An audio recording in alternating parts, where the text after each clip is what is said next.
오늘은 수요 예배 속에서 나눌 말씀은 신앙의 유형들에 대한 말씀입니다. 우리가 예전에 저도 신앙생활을 하면서 신앙하는 사람들 중에는 이러이러한 성격과 유형들이 있다 하는 이야기를 많이 들었어요. 그런데 요즘은 그렇게 신앙의 유형들에 대해서 말을 잘 하지는 않습니다. 다만 우리 사회에서는 성격 유형에 대해서는 많이 이야기하고 있고 활발하게 논의가 되고 있는 중에 있지요. 아마 여러분들은 이 가운데는 MBTI라고 성격 검사를 한 분도 있을 것이고, MBTI가 뭐야? 라고 말하는 분들도 있을 것이고, 그런 여러 가지 사회 심리학에서 연구했던 그 결과물을 가지고 사람에 대해서 이해하려고 하고, 또 그 이해한 바탕 속에서 사람과 교제하려고 하는 이런 움직임들이 많이 일어나는 건 사실이에요. 그런데 성경 안에서는 이런 신앙을 가진 유형이 있다라고 말하지는 않습니다. 그리고 그 신앙의 유형에 따라서 이렇게 해야 돼라고도 말하지 않습니다. 성경에 보면 각자 성격에 따라서 행동하고 또 활동한 사람들이 많아요. 그것 가지고 주님께서 책망하지도 않았어요. 어떤 사람들 같은 경우는 차분하기도 하고, 어떤 사람 같은 경우는 급하기도 하고, 어떤 사람은 공격적이기도 하고, 어떤 사람은 방어적이기도 하고, 어떤 사람은 화를 잘 내기도 하고, 어떤 사람은 진중한 사람도 있고, 다양한 모습들을 가지고 있거든요. 그런데 그걸 가지고 너는 왜 급해? 이렇게 주님이 책망하지도 않고, 너는 왜 느려? 라고 말하지도 않습니다. 최근에 저도 이제 아이들하고 대화하면서 많이 느끼는 거지만, 어떤 아이는 정말 이렇게 시간을 줘야만 답을 하는 친구가 있어요. 아주 쉬운 문제도. 저도 처음엔 잘 몰랐습니다. 그래서 물어봤는데 이제 점심 먹을 때가 돼서 짜장면 먹을래, 짬뽕 먹을래 하니까 저는 바로 먹고 싶은 건 대답하거든요. 1초도 안 걸립니다. 그거 뭐 오래 생각할 게 뭐 있습니까? 근데 대답을 안 하는 거예요. 그래서 왜 대답 안 하니까 생각해 본다는 거예요. 뭘 생각할 게 있냐? 짜장면 먹고 짬뽕 먹는데 그냥 아무거나 먹으면 되지 뭘 생각하냐 했더니 어느 게 더 맛있는지, 지금 나는 어느 게 더 당기는지 그것도 생각해야 된다는 거예요. 제가 많이 참 답답했죠. 말을 안 하니까 엄청 답답한 거예요. 그리고 어떤 한 친구, 이런 걸 알고 난 뒤에 우리 교회 한 친구가 보니까 이 친구는 항상 보면은 조금 느려요. 근데 생각이 느릴 뿐이지 생각이 깊은 거예요. 근데 학교에서는 이 친구를 보면서 어떤 수업을 하다가 이미 다른 수업으로 진행되는데도 불구하고 이 친구는 그 생각을 하다가 답을 늦게 하니까 그 선생님들이 볼 땐 좀 이상하다고 자꾸 이야기를 한 거예요. 그래서 제가 한번 불러서 그 집안하고 밥을 같이 먹으면서 똑같은 거 한 거예요. 짬뽕 먹을래? 뭐 먹을래? 중화요리를 놓고 하니까 아가 대답을 안 하는 거예요. 그래 한 10분 지나니까 대답합니다. 주변의 사람들이 난리 났어요. 아니 이거 가지고 뭐 그래 고민할 게 있냐고, 그냥 먹으면 되지. 그런데 그 아이는 그 중에 뭘 먹을지를 생각을 한 거예요. 조금 느린 것 뿐이잖아요. 그런데 우리는 곁에 급한 사람은 그게 이해가 안 돼가지고 막 속이 상하고 막 화를 내고 이런단 말이에요. 그럼 화를 내는 사람도 있고 급한 사람도 있고 오랫동안 기다린 사람도 있고 늦게 대답한 사람도 있단 말입니다. 근데 이걸 잘 모르니까 서로 오해하기도 하고 서로 그것 때문에 지적하기도 하고 야단하기도 하고, 그리고 그거는 말 들은 사람은 너무 속상해서 상처받기도 하고, 이렇게 사람이 살아가다 보니까 이런 인간의 이해를 하기 위해서 심리학에서는 인간의 유형들을 많이 분석을 했습니다. 그러듯이 교회 안에서도 이제 목회자들이 목회만 하는 것이 아니라 상담학 심리학을 공부하면서 그 심리학에서 사용하는 어떤 성격 유형들을 가지고, 그리고 신앙의 유형들을 많이 이렇게 살피기도 하는 곳이 있습니다. 근데 오늘 저는 성경에서 보여준 어떤 그런 형태를 보는 것이 아니고 역사에 있어 왔던 그런 중에 우리가 신앙하면서 보여줬던 형태들이 몇 가지가 있는데 그걸 보려고 하는 거예요. 다만 이 성격 유형에 대해서는 오래전부터 있어 왔습니다. 그리고 고대 사람들은 활발하다, 그 다음 적극적이다, 공격적이다, 차분하다 이렇게 나누기도 하고, 얼마 전만 해도 여러분들 MBTI라는 것이 나오기 전에 20세기 중반 1960년, 70년도 해가지고 일본에서 시작돼 가지고 한국과 동아시아 쪽에서 많이 했던 것이 성격 유형이라 해서 A형, 혈액형으로 많이 이야기도 했습니다. 여러분 알잖아요. A형이라고 하면 소심하다. 그리고 이제 이런 소심하다 표현도 쓰기도 하고, 그 다음에 B형 같은 경우는 개방적이고 어떻게 하다 이런 이야기도 있잖아요. 그게 맞는지 안 맞는지 모르지만 하여튼 그런 식으로 혈액형으로 많이 이야기를 했습니다. 제가 그렇게 관심을 두지는 않습니다. 그러나 그때는 소심하다 소리 들으면 저는 A형이거든요. 소심하다 소리면 내가 왜 소심해? 이러면서 스스로 만족하기도 하고 위안하기도 하고 이렇게 한 적도 있습니다. 그러다가 또 20세기 중반쯤에 우리나라에 또 일어났던 것이 MBTI라는 것이 있습니다. 16가지의 성격의 유형을 분류 분석해서 16가지로서 4가지로 만드는 거예요. 저는 여기에 2번이나 받아봤습니다. 왜냐하면 청년들 사역하다 보니까 청년들 가운데는 이런 심리학 공부하는 사람도 있잖아요. 그래서 한 번은 수련회 하면서 우리 성격을 좀 알면 서로가 서로를 이해하는 데 도움이 되지 않겠나 해서 받았습니다. 근데 받았는데 나와요. 근데 기억이 없어요. 내가 뭘 받았는지 기억은 없어요. 그래 또 한 번은 결혼 예비 학교를 제가 직접 한 적이 있습니다. 청년들 이제 부를 담당하다 보니까 결혼 예비 학교라고 해서 하면서 또 첫 시간, 두 번째 시간은 서로 알아가기 위한 것이 가장 중요하다 해서 성격 유형 검사를 그 전공한 사람 불러서 한번 한 적이 있습니다. 그래서 저도 했지요. 근데 제가 뭔지는 기억이 안 나요. 하여튼 외향적이고 감정적인 사람은 아니고 이성적인 사람이고 이렇게 해서 판단을 했습니다. 근데 저는 그때마다 이런 이야기 했습니다. 저는 지저스형입니다. 늘 이렇게 이야기했어요. 왜냐하면 우리가 예수님을 닮아가려고 하는 사람이지 그 성격이 어떻다 이런 거는 하던 관심이 없었어요. 그래서 성경에도 보면 경건에 이르는 연습을 하라라는 말씀이 있습니다. 경건에 이르는 연습을 하라 했을 때 여기에 경건에 이르는 연습은 성격을 다듬어라 이런 게 아니에요. 경건이라고 하는 자체가 예수님을 닮아가는 삶을 이야기하는 거예요. 예수님을 닮아가야 한다. 그때는 예수님이 하는 행동과 모습을 우리의 삶에서 이루어가기 위해서 닮아가는 것을 보고 이야기할 때에 경건에 이런 연습을 하라. 그것은 금생과 내생에도 유익하다라고 이야기했던 거거든요. 그래서 저도 훈련이라는 단어를 너무 좋아하고 연습이라는 단어를 너무 좋아하고 주님을 따르는 사람들은 반드시 자기를 부인하고 자기 십자가를 지고 나를 따르는 그런 말씀을 너무너무 중요하게 생각해요. 그래서 신앙도 훈련이라는 것에 다 동의합니다. 그리고 어떤 사람들 같은 경우는 심리학자들 가운데는 이제 발달 단계가 있어서 그 발달 단계에 따라서 신앙 어떤 삶의 훈련을 해야 돼서 3세에서 7세까지는 뭘 교육해야 되고 이런 것도 있어요. 그것도 저도 너무 소중하게 생각해요. 그러면서 잘 만들어 갈 수 있다고 생각합니다. 그러나 가장 중요한 것은 예수님을 닮으려고 하는 그런 모습이 있어야 되는 거예요. 각자 자기의 성향에 따라서 급한 사람도 주님을 닮아가면 되고, 그럼 주님 닮아가면 급해지지 않느냐? 그게 아니에요. 급한 모습을 가지고 주님의 모습이 드러나는 거예요. 아주 적극적으로 하는 사람, 공격적으로 하는 사람은 전에 같으면 공격적인 것이 남을 괴롭히는 것이 공격됐다면 이제는 주님 닮으니까 그 공격성이 사람을 살리는데 공격적인 거예요. 어떤 일을 하는데 공격적인데 막 사람을 괴롭히는 게 아니고 오히려 그 공동체가 되도록 하는데 공격적인 거예요. 그 성향들이 변화되는 것이 아니고 살아가는 방식이 자기의 성향을 가지고 그 성향을 발휘해서 주님을 기쁘게 하는 사람으로 바뀌어가는 거예요. 그래서 서로 잘 이해하고 주님을 닮아가면 저는 멋진 신앙인이 될 거라고 생각하는 사람이거든요. 그래서 지저스형이다라고 말하는 거예요. 지저스형은 성격을 말하는 것이 아니고 주님을 닮아가는 우리의 모습을 보고 이야기한다라고 저는 정리를 하는데, 저는 우리 교우들이 예수님을 많이 닮아가기를 원합니다. 경건에 이르는 연습을 많이 해야 되는 거예요.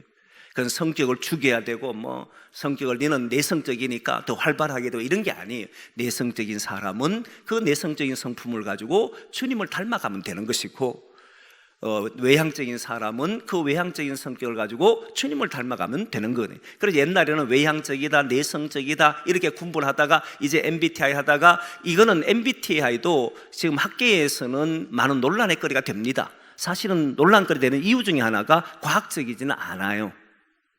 그냥 철학적인 이야기고 어느 한 틀에 집어넣어놓고 너는 이런 성향이야 라고 말하기 때문에 학계에서는 인정을 받지 못해요. 그러나 대중에게는 엄청 인기를 받습니다.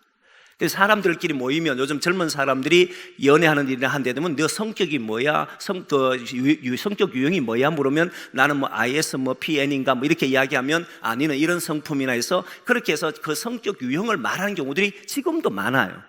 그러나 이것은 전문가들이나 학계에서는 인정을 별로 하지 않습니다. 왜냐하면 어떤 틀에 집어넣고 사람을 평가할 수 없다고 보기 때문에. 그리고 요즘은 빅5라고 해가지고 또 이게 학계에서는 많이 유행합니다. 점수를 줘요. 어떤 점수를 주냐면 자신의 성향이 외향적이잖아요. 외향적인 기질이 어떤 점수가 보니까 한 60점 돼요. 그러면 40점은 뭐라는 거예요? 내향성이 있는 거죠. 근데 외향성이 60점 되면 이 사람 좀 더 외향적인 사람이다라고 말하는 것이지, 그 사람을 틀에 집어넣고 너는 이런 사람이야, 외향적인 성품이야, 너는 그리고 침착한 사람이야 이렇게 집어넣지는 않아요. 그러나 이렇게 해서 학계에서는 좀 더 데이터에 근거해서 데이터를 가지고 했는 것이라 해서 빅5라는 이론을 더 중요하게 여깁니다. 근데 저는 그런 것도 별로 중요하지 않습니다. 오직 하나, 우리 모두는 주님을 닮아가야 한다, 이거예요. 오늘 본문의 내용은 사실 이런 유형과는 관련이 없습니다.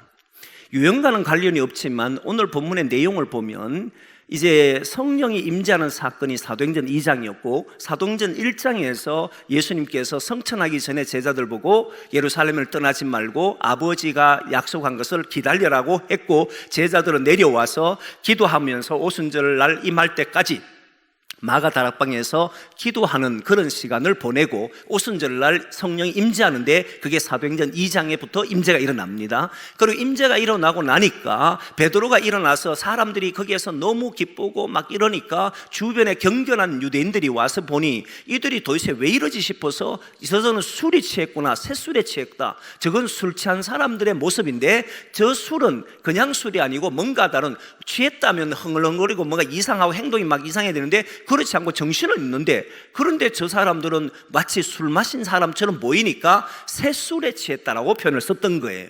그러자 베드로가 일어나서 설교한 내용이 사도행전 2장에 나오는 내용이지 않습니까? 거기에 나왔던 사람이 두 사람을 드리는데 한 사람은 요엘 이야기고 또 하나는 다윗 이야기였습니다.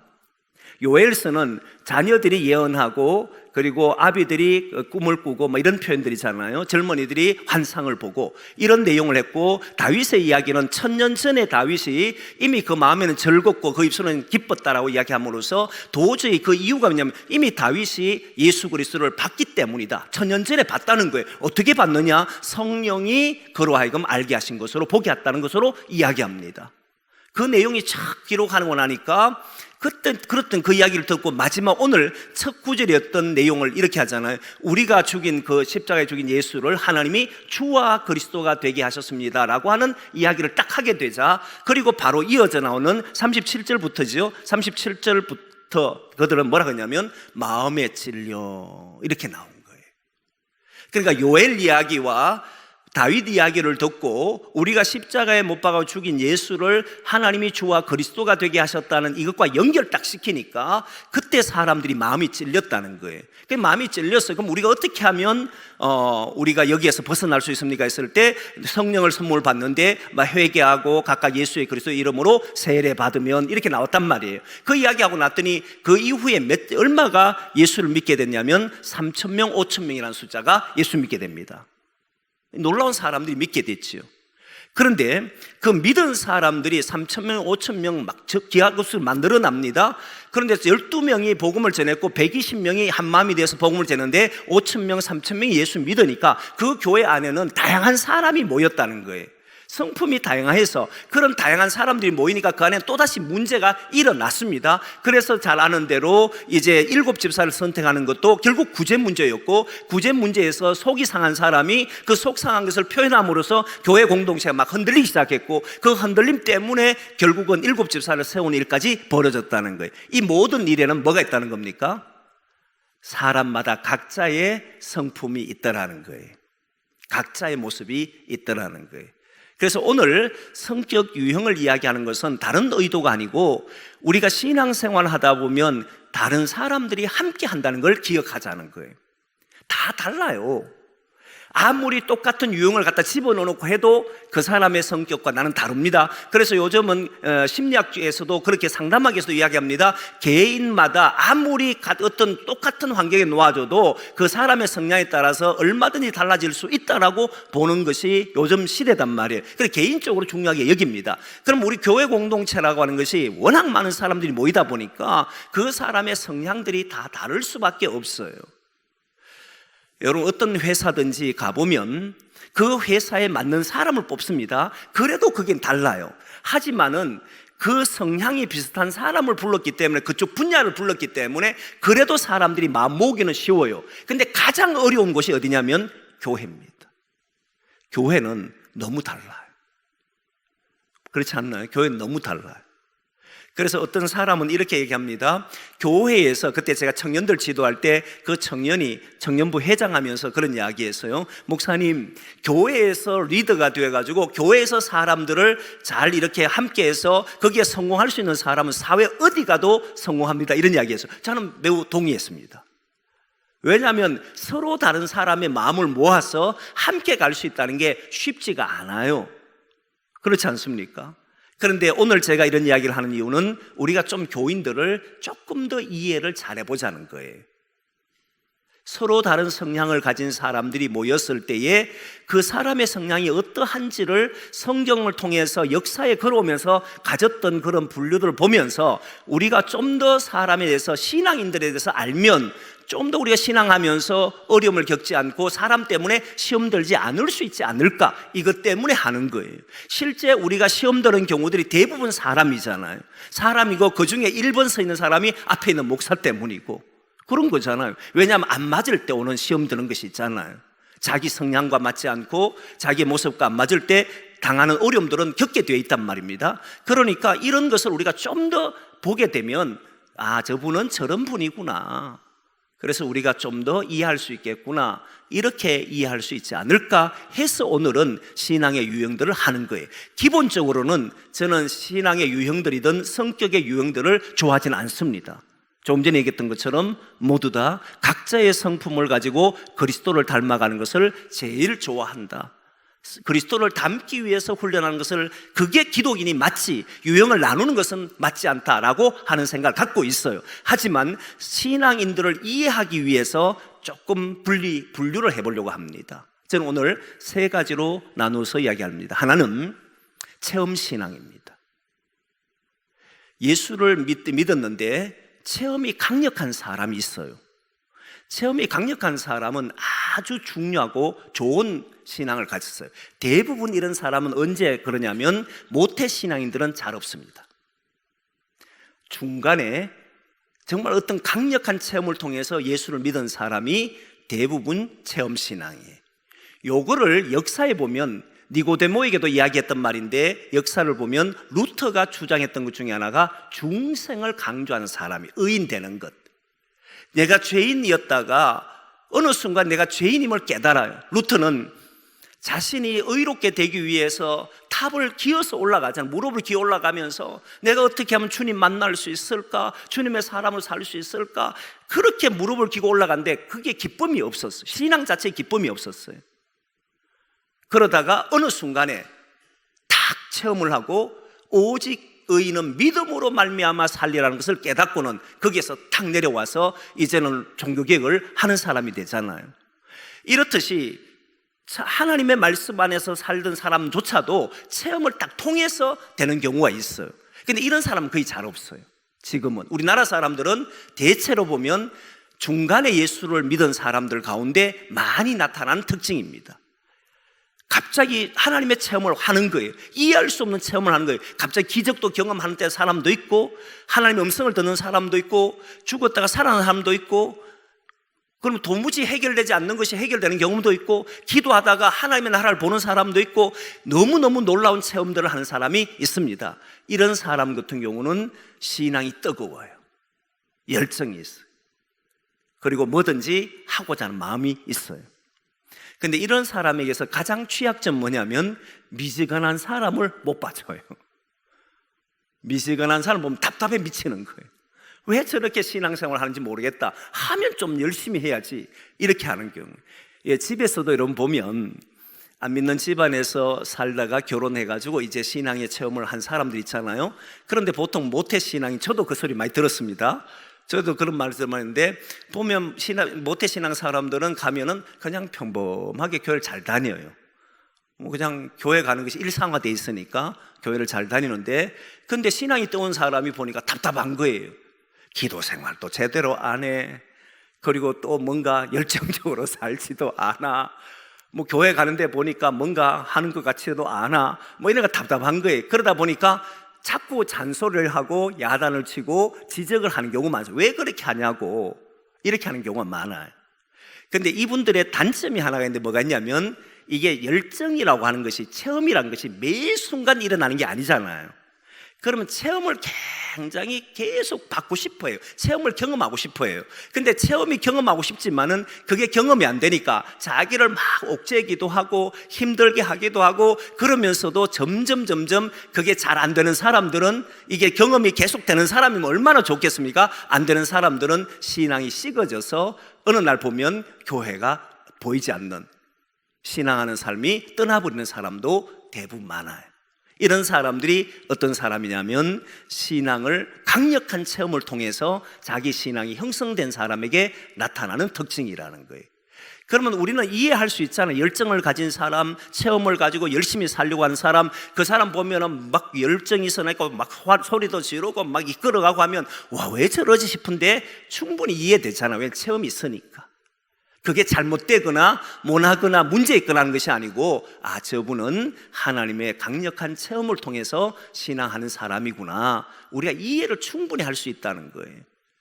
그러나 그렇게 체험으로 신앙을 다진 사람은 이제부터 뭐 해야 됩니까? 주님을 닮아가려고 하셔야 된다. 주님은 우리 하나님 안에서, 하나님께서 이 땅에 오신 분이니까 하늘이 무엇인지 알잖아요. 그럼에도 사람들을 보면서 온유한 마음으로 받아주고, 겸손함으로 섬겨주고, 사람들이 잘못했을 때마다 또 도와주고, 우리 하나님을 보면 놀라운 게, 모세가 그렇게 가기 싫어해도 또 설명하고 또 설명해주고, 못 가요 또 물으면 또 막 반기를 들면 또다시 가야 되는 이유에 대해 이야기도 하고, 이렇게 하시는 분이 하나님이시거든요. 그러니까 체험을 통해서 내가 큰 은혜 받았으면 그 체험이 이제 말씀 안에서 점점 주님을 닮아가도록 하셔야 된다. 정죄나 비난하는 것이 아니고 열정이 없는 사람을 도와주고 세워주고 높여주는 일을 하게 되고, 그런 사람을 보면서 왜 저 사람은 자꾸 저럴까 말하지 말고, 오히려 그러므로 그 사람이 체험을 가진, 열정을 가진 사람이라고 이해를 잘 하면 되잖아요. 이게 중생을 강조하는 그룹에서 많이 나타났습니다. 중생이라고 하는 건 새로워지는 체험이잖아요. 거듭남의 체험을 한 사람들이 주로 보면 뜨거웠어요. 완전히 달라졌으니까 뜨거워지지. 그리고 또 다른 한 사람들이 있는데, 또 다른 한 사람은 모태신앙인들이, 우리나라 같으면 모태신앙이에요. 성경적으로 보면 어떠냐면, 오랫동안 신앙생활하면 유대인들이 가져왔던 이제 뜨겁지도 않고 차갑지도 않는 그런 신앙으로 유지하는 사람이에요. 이게 성화의 길이라 해서 그냥 중생의 경험이나 이런 건 없지만, 그러나 그 속에서 그저 신앙의 교육이, 이게 신앙이 옳기 때문에, 그 신앙 삶이 맞기 때문에 그렇게 살아가는 사람들이에요. 아마 여기에 모태신앙인들 가운데 그런 사람이 많을 겁니다. 그렇죠? 이런 사람 별로 흔들림이 없어요. 라오디게아 교회가 보면 뜨겁든지 차갑든지 하라 그러잖아요. 그래서 이런 사람들이 주변의 사람들에게 이야기합니다. 모태신앙인들은 그러기 때문에 신앙이 못하다 해서 니는 좀 차갑든지 뜨겁든지 좀 해라고 이야기하는데, 그게 오랫동안 그렇게 젖어왔기 때문에 그렇게 급하게 뜨거워지지도 않아요. 체험이 특별히 나타나지도 않아요. 기도해도 별 응답이 없는 것처럼 보이고 그냥 기도하며 살아가요. 기도하지 말라 해도 기도하긴 해요. 근데 기도가 중요하다는 것도 알아요. 그런데 기도를 열심히 하거나 기도를 통해서 뭔가를 변한다 이런 생각 없이 그냥 기도하는 거예요. 이렇게 신앙하는 사람들이 많습니다. 이걸 왜 잘 아냐면, 제가 모태신앙이기 때문에 잘 알아요. 신학교에 들어가 보니까 비판도 잘합니다. 신학교 들어가면 목사님 설교하면, 그러면 아유 왜 저렇게 설교하지, 비판도 잘해. 근데 자기는 또 열심이 없어. 이렇게 이제 신앙하는 거예요. 그런데 나오지 말라 하면 또 나와. 어떻게 해도 나오긴 나와요. 제가 지난번에 했던 교회에서 이제 그분이 장로님 되시고 얼마 전에 돌아가셨는데, 그분이 그런 간증을 한 이야기를 해요. 간증을 했다는 건 누구한테 얘기해도 괜찮잖아요. 이분은 나중에 체험을 많이 했는데 체험하기 전까지 이렇게 말하는 거예요. 목사님, 그리고 주변에 있는 사람 이야기할 때에 그런 이야기 합니다. 저는요, 교회 가는 길은 잘 압니다. 눈 감고도 가요. 눈을 뜨면 그냥 눈 감고 그냥 가라 그러면 어느 정도 가면 어디 길로 가는지 다 압니다. 그런데 그의 고백은 나는 신앙의 체험이었기 때문에 이게 마음이 뜨겁지가 않아요. 교회는 잘 간, 주일만 되면 교회 가요. 주일만 되면 눈 뜨고 옷 갈아입고 또 교회 가긴 가는데, 거기가 앉아있으면 예배도 잘 드려요. 앉아서 예배 드리지. 그런데 돌아올 때는 마음이 거기에서 받은 은혜가 넘쳐나서 새롭게 살아보겠다, 이런 마음이 없이 그냥 집에 오는 거예요. 이게 일상화되어 있는 이런 사람이 대부분 모태신앙인들이 많아요.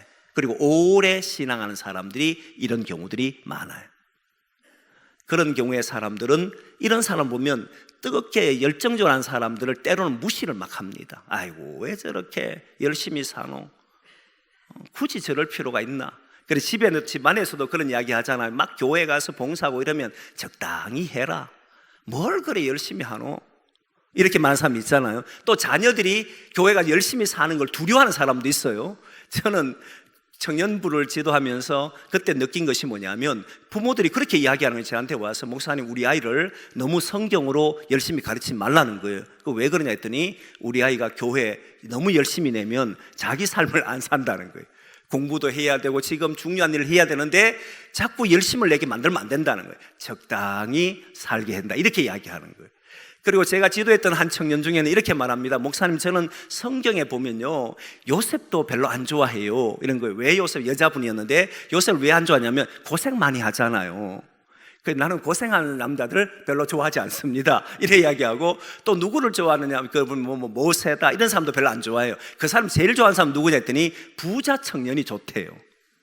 돈도 많고, 그리고 예수님 따라라니까 안 따르고 이제 빠져나가고, 이런 부자 청년이 좋다는 거예요. 고생도 안 하고, 그리고 신앙도 적당히 살고. 그 사람이 누구냐면 모태신앙인이에요. 모태신앙인들은 고생도 싫고, 그리고 사는 것은 좀 편하게 살고 싶고, 이렇게 하는 거예요. 근데 막 열정적으로 아이고 저게 뭐라고 저래 열심히 하노, 이렇게 뒤에서 군시렁군시렁 하는 사람들도 대체로 보면 이 모태신앙인들이 그렇게 많이 해요. 근데 이 모태신앙들은 반드시 해야 될 게 있습니다. 뭐냐면 체험이에요. 반드시 해야 될 게 있어요. 체험이에요. 저도 20대 중반이 됐어야 주님에 대한 체험을, 그 음성을 듣고 깨닫게 되는데, 그때서부터 비롯해서 이제 오랫동안 20대 중반까지 그냥 교회를 왔다 갔다 하고 열심히 봉사는 하지만 그러나 신앙의 체험 없이 살았잖아요. 근데 그 열정이 뭔지를 알기 시작해. 열정이 있어야 돼. 근데 그것은 체험에서 비롯된다는 건 확실해요. 그럼 어떻게 체험을 할 수 있느냐가 관건이잖아요. 그러니까 신앙이 오랜 신앙생활을 한 사람들은 자기 가지고 있는 기준으로 사람을 판단하는 것을 빨리 버려야 합니다. 그리고 그 신앙을 오랫동안 한 사람들은 다시 말씀 앞에 엎드리는 훈련을 하셔야 돼요. 말씀을 통해서 경험되는 것을 해야만 그 사람이 다시 하나님의 역사가 뭔지를 알게 됩니다. 하나님의 역사를 그냥 보려고 하면 안 돼요.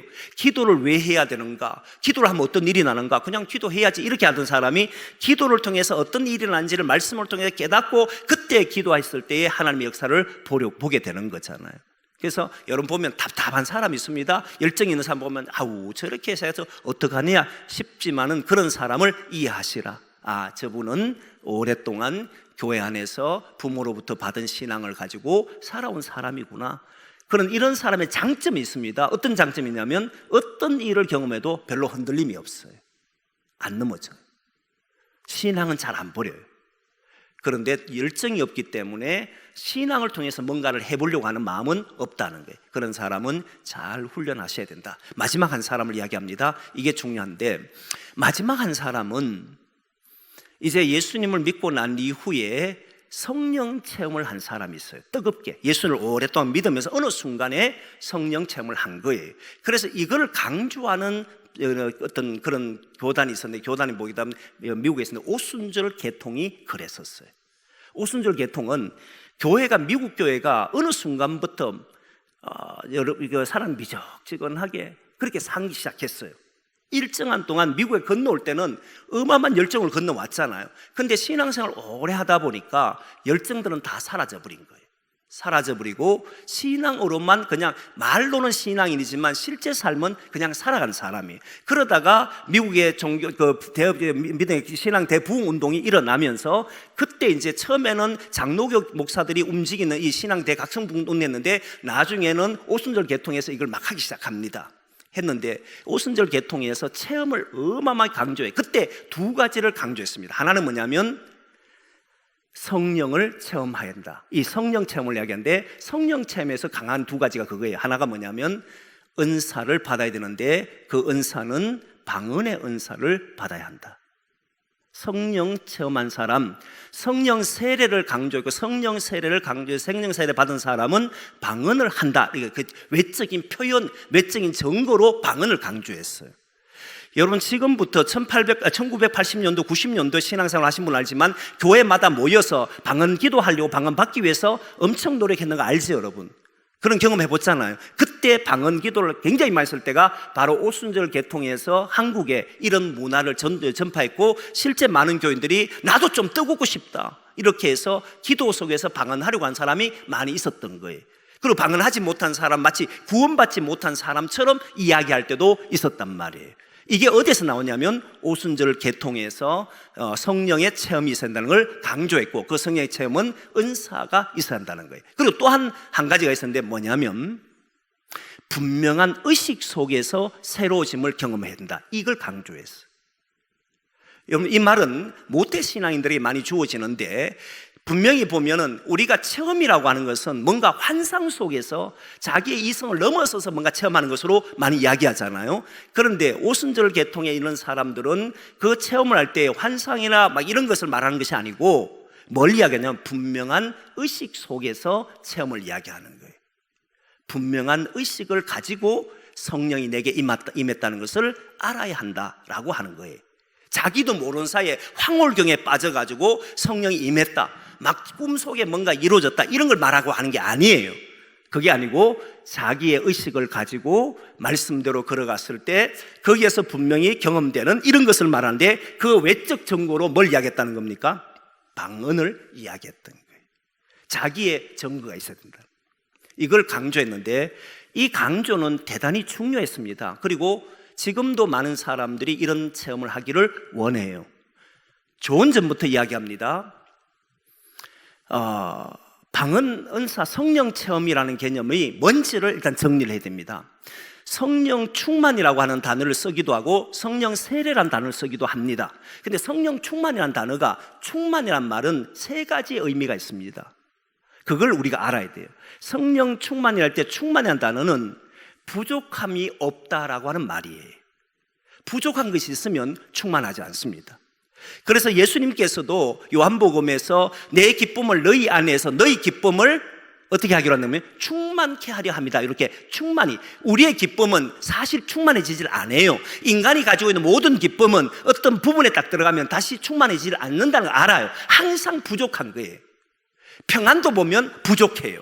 인간이 가지고 있는 모든 것은 다 부족한데, 바로 거기에 성령, 예수님의 기쁨이라는 주님의 기쁨이 들어갔을 때만이 거기에는 충만해지기 때문에, 충만은 부족함이 없다라고 하는 표현입니다.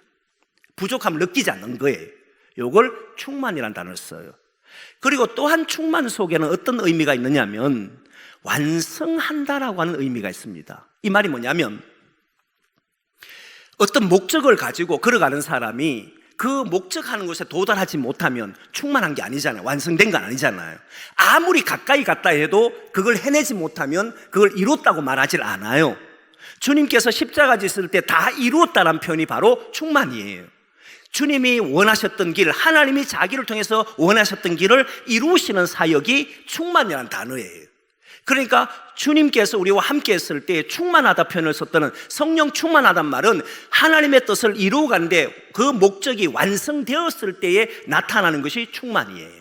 그게 완전히 이루어지는 거예요. 그런데 여기에 더해져서 가장 중요한 말이 있습니다. 그게 뭐냐면 반드시 충만에는 하나님이 함께 하시다, 이 표현이 있는 거예요. 충만은 하나님이 함께 하지 않으면 어떤 경우에도 충만이 안 일어난다 얘기했잖아요. 그래서 충만 단어 속에는 부족함이 없고 그리고 또한 완성하는 것이지만 이 완성과 부족함이 없으려면 거기에는 하나님이 함께 하셔야만 된다. 이게 성경에서 말하는 충만이에요. 그러면 성령 충만하다라고 말을 할 때 우리 성령 충만하면 뭔가 막 이렇게 놀라운 이런 걸 생각하잖아요. 그게 아니고 하나님이 함께 하는 것이다, 이 말이에요. 성령 충만하다는 말은 무슨 말이냐면 성령이 저 사람과 함께 한다, 이 표현이. 그러면 어떻게 되느냐면 우리는 부족함이 없게 되고 우리는 주님이 하신 뜻을 이루어가는 사람이 된다, 이렇게 되는 거예요. 그걸 깨닫는 사람이 뭐라는 겁니까? 이제 분명한 의식 속에서 신앙을 체험하는 사람을 보고 이야기하는 거예요.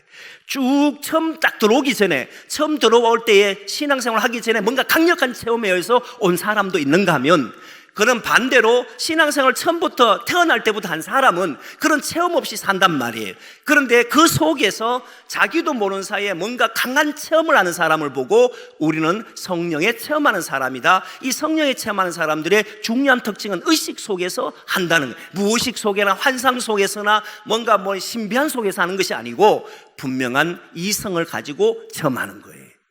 이런 사람은 뭘 경험한다는 거예요? 하나님이 우리와 함께 하신다는 것을 경험한다는 거예요. 저는 여러분들이 매 삶의 순간마다 하나님이 우리와 함께 하신다는 것을 내 이성으로, 그냥 감정으로 그렇게 고백하는 사람이 아니고 내 이성으로 경험해서 그 이성으로 경험하는 그 하나님을 통해서 우리 속에 부족함이 없고 완성해가는 그런 역사를 보기를 원합니다. 실제로 여러분, 여호와는 나의 목자시니 내게 부족함이 없으리로다는 이 말씀 보십시오. 이 말씀은 이스라엘 백성의 광야 40년을 거닐 때에 이제 그 에돔 땅을 지나가면서 에돔 땅에 사는, 세일산에 사는 그 에돔이라고 하는 에서의 후예들에게 하나님께서 야곱의 자손인 사람들에게 찾아가면서 너희들이 그 길을 통과할 때 이렇게 말하라고 했던 말입니다. 그게 뭐냐면 여호와께서 우리와 함께 하심으로 부족함이 없었다, 그 이야기예요. 그걸 다윗이 시편 23편에 여호와는 나의 목자시니 내게 부족함이 없으리로다, 이렇게 이야기하는 거예요. 근데 잘 보십시오. 그 광야에서 40년 살면서 이들이 부족했잖아요. 그러니까 원망이 일어나고 불평이 일어났던 거 아니에요?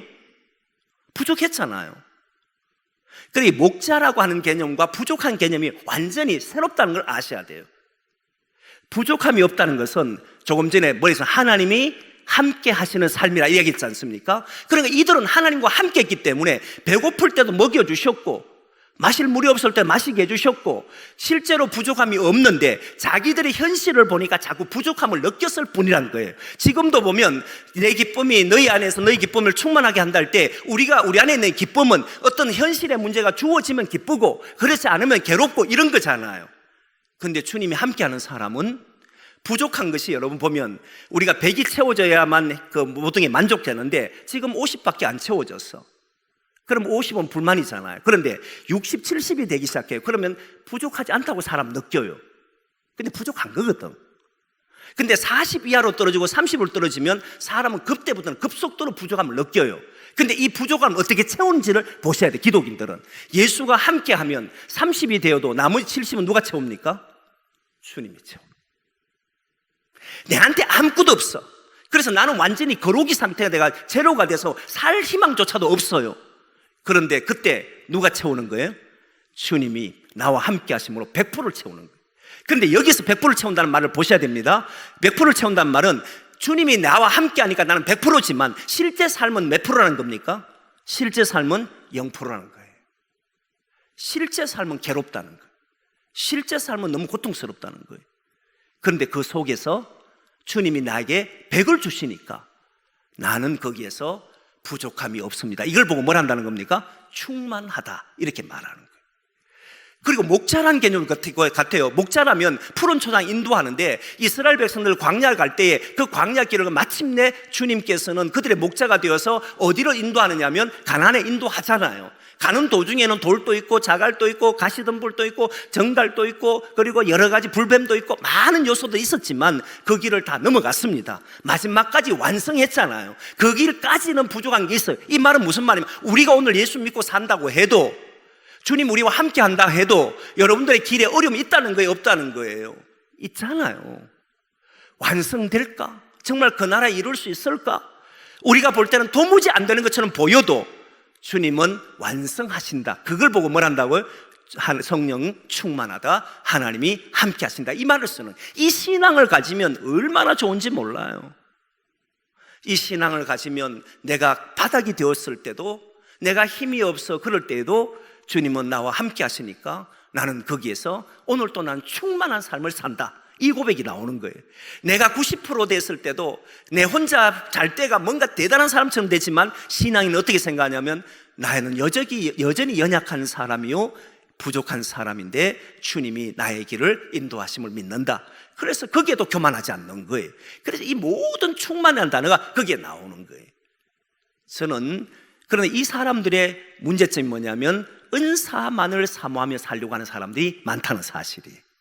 오직 은사, 오직 방언, 오직 은사가 자기에게 주어지면 마치 나는 대단한 사람이고, 그러지 못한 사람들 보면 자꾸 얕잡아 보는 사람들이 많아요. 교만해질 수 있잖아요. 그래서 저는 이 세 가지를 잘 보셔야 된다. 신앙의 유형들 보면서 은사는 사모하는 건 좋지만 결국은 은사를 주시는 이는 성령이지 내가 사모한다고 주어지는 건 아닙니다. 그러나 성령이 역사하는 것을 성경에 보면 제가 이미 우리 교우들이 이야기했습니다. 세 가지 부분인데, 하나는 희망을 말하는 사람들, 하나는 생명을 살리려고 하는 사람들, 하나는 그 창조적 일, 다시 말하면 이 어두운 세상을 새롭게 뭔가 해보려는 사람들에게는 성령이 함께 한다는 걸 보여준다는 거예요. 이거는 이미 저희 신앙에 다 밝혀낸 내용이, 성경에 보니까 성령이 어떻게 함께하냐, 누가 함께하냐 보니까 바로 그런 일을 하는 사람에게 때로는 지혜도 주시고, 때로는 병고침도 주시고, 때로는 예언도 주시고, 때로는 믿음도 주시고, 때로는 능력도 주시고 하더라는 거예요. 은사만을 사모하는 사람이 아니고 성령이 하시는 일에, 하나님이 하시는 일에 함께 한다면 저는 반드시 우리가 살아가는 삶에서 하나님을 체험하게 되는 그런 신앙이 되어서 우리의 신앙이 서로에게 도움이 될 줄 믿습니다. 열정 있는 사람들은 그 열정을 가지고 그 사람들, 그 어떤 교회도 막 이끌어가는 것도 괜찮아요, 좋아요. 그러나 다른 사람들을 잘 도우면서 갔으면 좋겠고, 그리고 미직지근한 사람들은 신앙은 전혀 흔들림 없지만 좀 더 신앙에 확신을 가졌으면 좋겠고, 그리고 성령 충만한 사람은 은사만을 강조하는 것이 아니라 성경에 따라서, 믿음에 따라서 하나님의 뜻을 이루기 위해서 살아보시면 거기에 따라서 우리가 사는 삶이 얼마나 좋은지 몰라요. 우리 교회도 이제 사람들의 숫자가 여러 명들이 되지만 점점 사람들이 많을 때마다 각자의 신앙에 따라 살아갈 때 서로 정죄하는 것이 아니고, 서로에게 비난하는 것이 아니고, 서로에게 도움이 되는, 서로를 잘 이해하고 그 이해된 바탕 속에서 함께 신앙할 수 있는 그런 복된 성도들이 되기를 소망합니다.